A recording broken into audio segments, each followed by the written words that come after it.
In January 1936, King George V of Great Britain died after a long illness. Under the rules of succession, his eldest son, then called Prince Edward, became King Edward VIII. Edward was 25 and unmarried. He was perhaps the world's most eligible bachelor, and any son he had would be his heir apparent. In case Edward didn't have any children, his brother Albert was next in line to be king, and so any son of Albert's would follow him. So at that time, Albert's 10-year-old daughter Elizabeth was second in line to the throne, but it was a long shot. For her to be queen, her 25-year-old uncle could not have any sons, and she could not have any new brothers. She was groomed for a life in the royal family, but few thought she would be queen. And then, an American woman changed everything. Hi there, I'm Jeff, and this is Plain English, where we use current events and trending topics to help you improve your skills in English. Every Monday and Thursday, we talk about what's going on in the world, and I show you how to use an English expression. Today, it's the story of how Elizabeth II became queen. And in the second half of today's lesson, I'll show you how we use the expression open the door to a possibility. JR is the producer, and he has uploaded this full lesson to plainenglish.com/507. We've got a lot to cover today, so let's get going.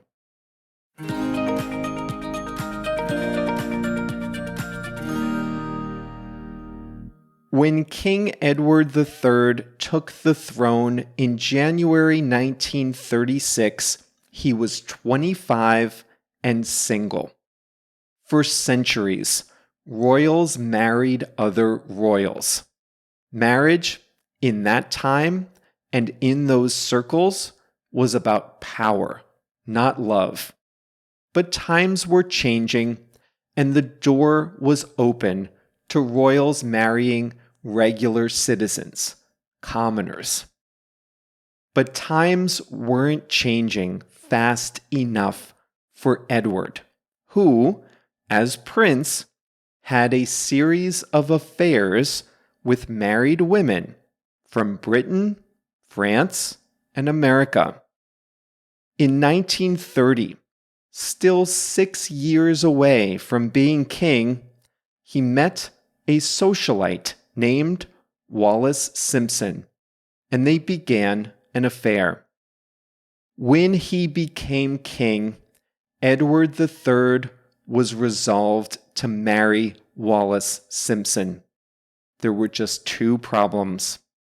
She was an American, and worse, she was divorced. The king's advisors, the British Parliament, and the parliaments of other Commonwealth countries would not accept a king marrying a divorcee.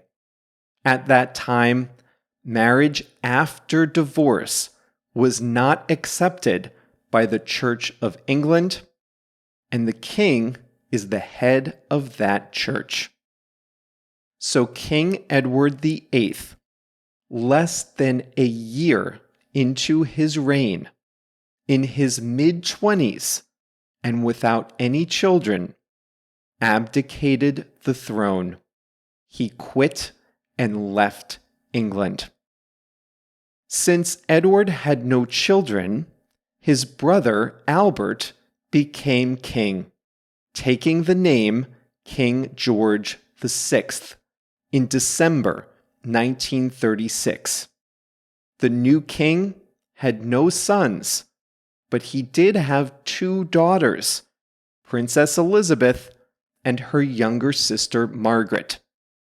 After her uncle's stunning abdication, the 11-year-old Elizabeth was next in line to be monarch.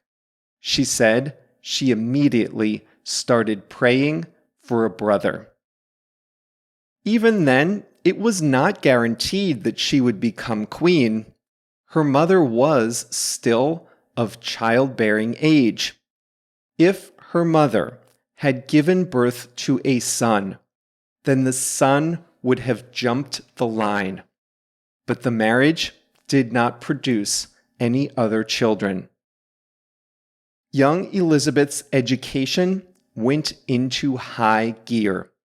Previously, she spent less than 10 hours a week on her education.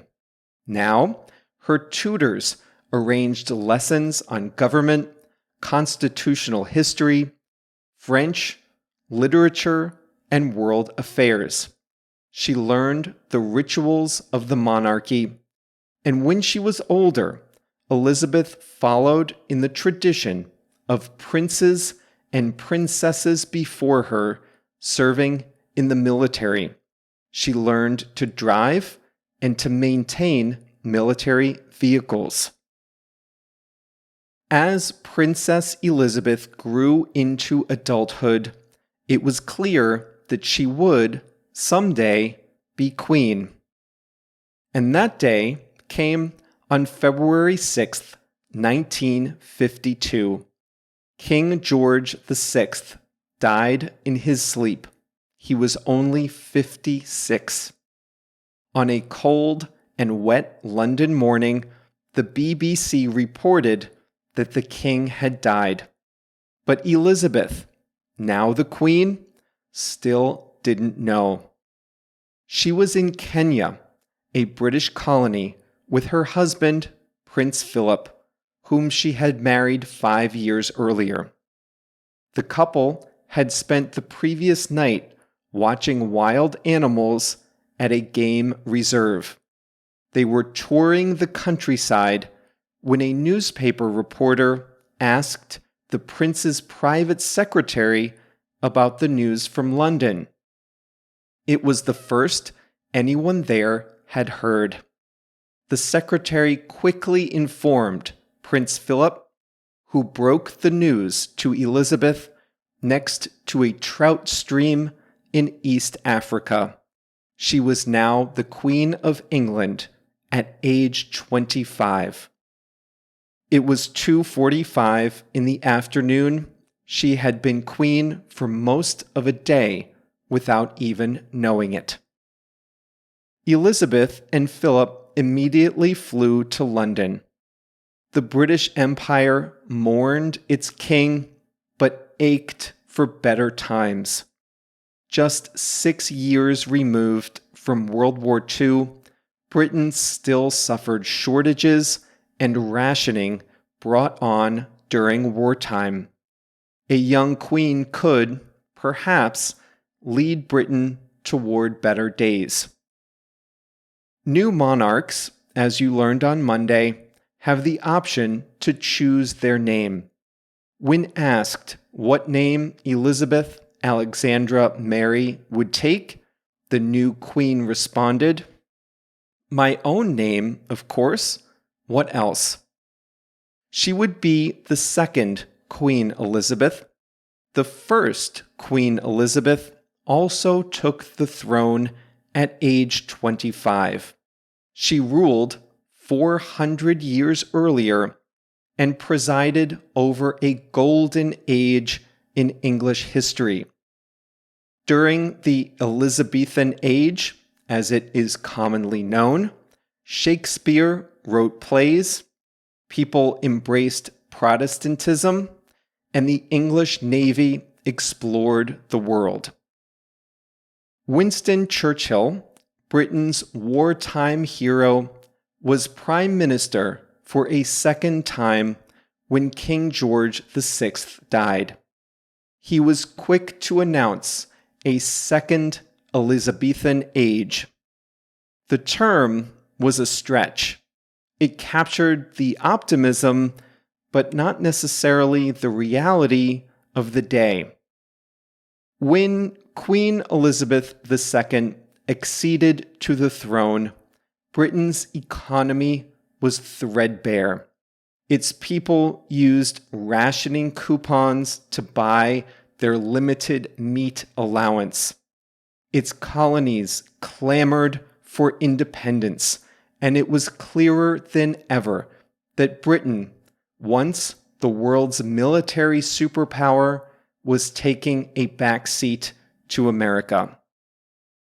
So for all the optimism over a young queen, it was not at all clear what this second Elizabethan age would be like. It seemed improbable at the time, but one BBC journalist got it exactly right when he said this about the new queen.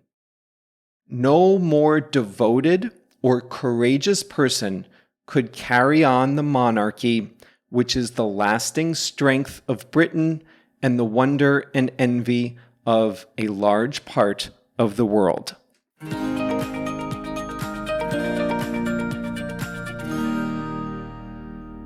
I mentioned back during the Platinum Jubilee that we Americans who have never lived under a monarchy, we don't quite know what to think about countries that have kings and queens.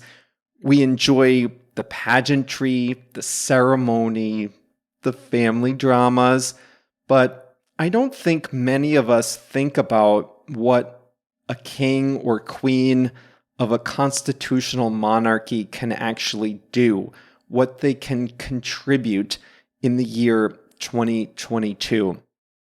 Well, I'm not a royalist, but I can honestly say I'm starting to have a greater appreciation of a constitutional monarchy the more I have learned about Queen Elizabeth II and how she exerted herself. I repeat myself, I am not a royalist, but if I were going to live under a king or a queen, I would want to live under Queen Elizabeth II.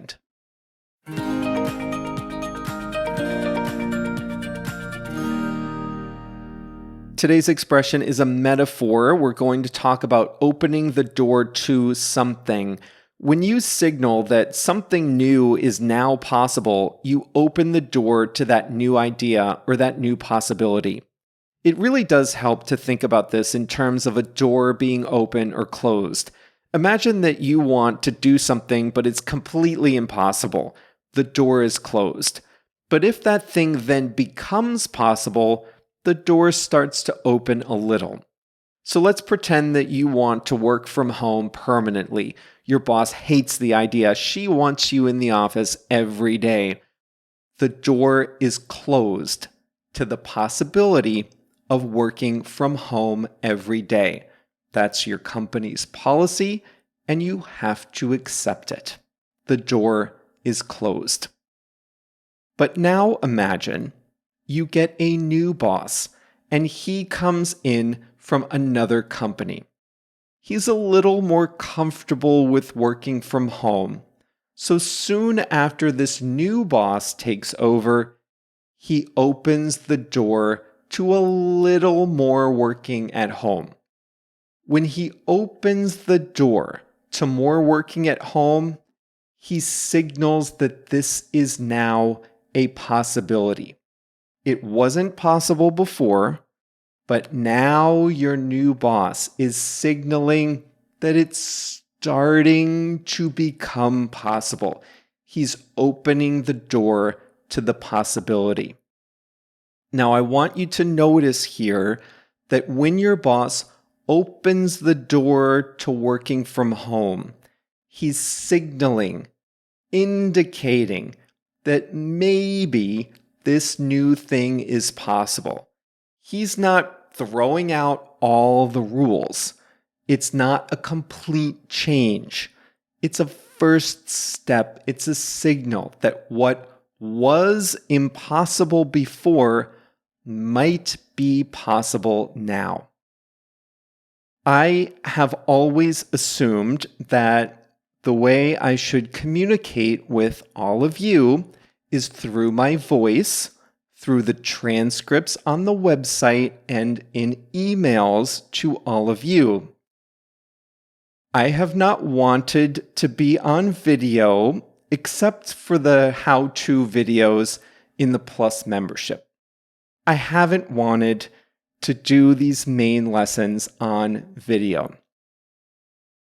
But with the 500th lesson, I opened the door to the possibility of doing more videos on YouTube. I opened the door to the possibility. I created a YouTube account. That was the first thing. Look, without a YouTube account, the door was closed. So then we streamed lesson 500 on YouTube. That was the second thing.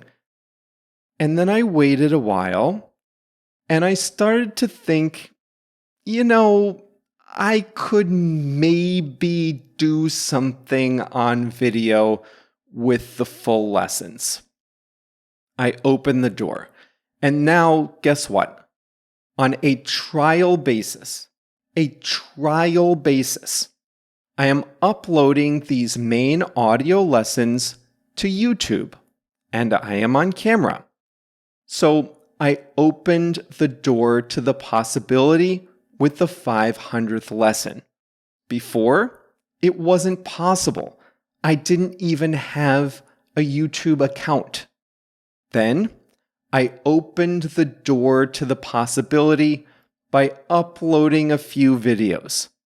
I'm still not sure how much to do on YouTube, but at least it's now possible. At the very beginning of today's lesson, I was talking about King Edward III, the 25-year-old bachelor who became king in 1936. For a long time, marriage among royals was strictly business. You married for power, you married for influence, you married to save your family, you married for diplomacy, you married to produce a son. There were many reasons to marry, but love was not one of them. However, I said, times were changing and the door was open to marrying for love. The door was open to marry someone who was not a prince or a princess in some far-flung territory. So what I meant was, it was just barely possible. The door was open. Instead of being impossible like before, now it was possible. It wasn't common. It wasn't generally accepted. It wasn't seen as normal, but at least it was possible. Well, you heard the rest of the story. King Edward III chose an American divorcee as his partner, and the door was not open to marrying a divorced American. Pity Edward III, right? Well, times have changed even more, and the door is now open for royals to marry divorcees from across the Atlantic. King Edward III's great-nephew, Prince Harry, did it in 2018. JR's Song of the Week is called Fool for Love by Lord Huron. The opening lines go like this: I'm leaving this place behind, and I'm heading out on the road tonight. I'm off for the hinterlands, way up north where the tall trees stand. Hinterlands is a way of saying the country, the forest, where there aren't many houses or people or roads. Fool for Love by Lord Huron is JR's song of the week for today. Well, that's all for today, Thursday, September 29th, 2022. Most of the news you read is about how long the Queen lived, how many places she went, how many presidents she met, how many duties she carried out. And that is interesting, but her real talent was to be able to use a monarchy, which has no real power. She used it to exert influence. Now, you would never design a hereditary monarchy today, but she was a master at using the system the way it exists. And we'll talk about that in a future lesson. But next week, we'll be on to new topics. Now, I sneaked this in there before, but yes, we are putting these lessons on YouTube now. If you want to try watching the lesson instead of just listening, then go to plainenglish.com/YouTube, and that will take you to our YouTube channel where you can watch the lessons. And if you do that, leave a comment and tell me what you think, because I'm not 100% committed to this. Just tell me what you think if you like the video format. So check it out at plainenglish.com/YouTube. That's all for now. See you right back here on Monday.